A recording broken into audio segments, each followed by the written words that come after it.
এটা হলো বাংলাদেশের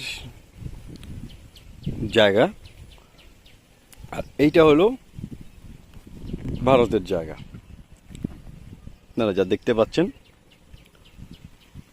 ঠিক ভারত এবং বাংলাদেশের মাঝখানে এই পিলারটা।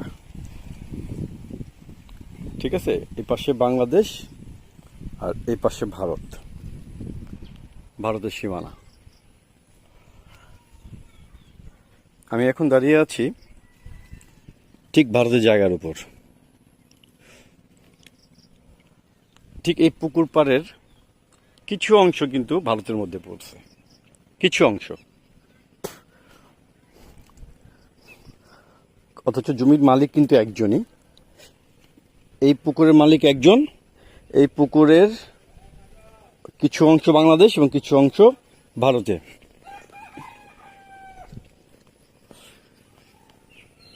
এই যে ভারতের সীমানা, তার কাটার বেড়া।